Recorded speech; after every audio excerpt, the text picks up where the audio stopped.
Spoštovani, zadnje leto je bilo težko tako za Evropsko unijo kot za Slovenijo, zato sem v Bruslju trdo delal za to, da bi Unija pomagala pri realnih problemih naših državljanov. Težko je strniti svoje celotno delo v le nekaj minut, a naj izpostavim nekaj konkretnih dejanj in stališč. Evropski parlament je nedavno sprejel resolucijo, v kateri je predlagal korenito spremembo ustavnih pogodb Evropske unije. Te smernice, če bi bile izvedene, bi uvedle zgolj večinsko demokracijo, v kateri bi prevladovale velike države, glas malih, tudi Slovenije, pa bi bil utišan.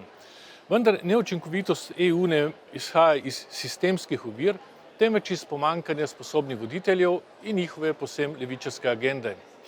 Evropska komisija, ki ima člane, kot je komisarka za transparentnost Vera Jourova, ki je javno podprla ustavno sporen zakon o RTV in ki še vedno skriva podrobnosti o svojem obisku na Slovenskem ustavnem sodišču v času odločanja, ne more biti nepristranski ocenjevalec vladavine prava in svobode medijev v nobeni državi članici.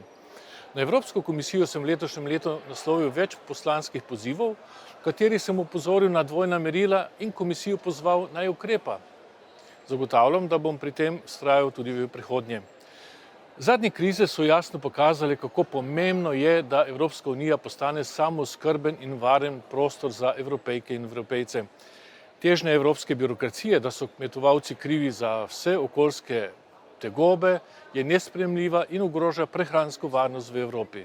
Če si želimo zdravo in varno okolje, je potrebno v prvi vrsti prenehati s projekti, ki dejansko ogrožajo varnost okolja in zdravje državljanov Evropske unije, kot je na primer projekt gradnje kanalizacijskega sistema C0 nad edinim virom pitne vode za Ljubljano.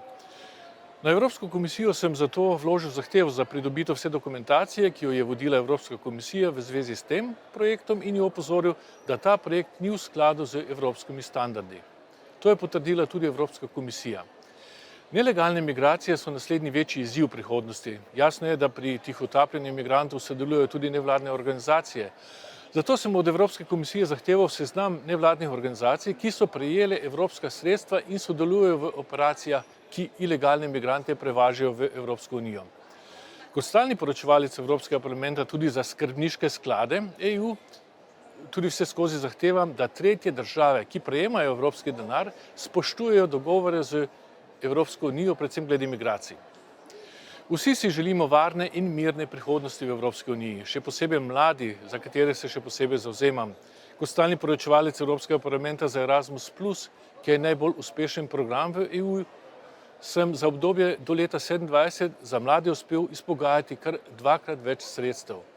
Za večja sredstva se bom boril tudi v prihodnje, tako da bo vse več mladih dobilo priložnost, da si izboljšajo svoje zaposlitvene možnosti in ustvarijo perspektivno življenje.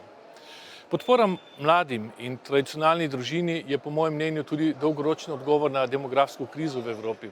Evropsko komisijo sem zato v poslanski pobudi pozval, naj nameni posebno skrb politiki, ki spodbuja večje tradicionalne družine. Ob zaključku leta vam želim blagoslovljen Božič, ponosno praznovanje dneva samostojnosti in enotnosti ter srečno na vseh vaših poteh v novem letu 2024.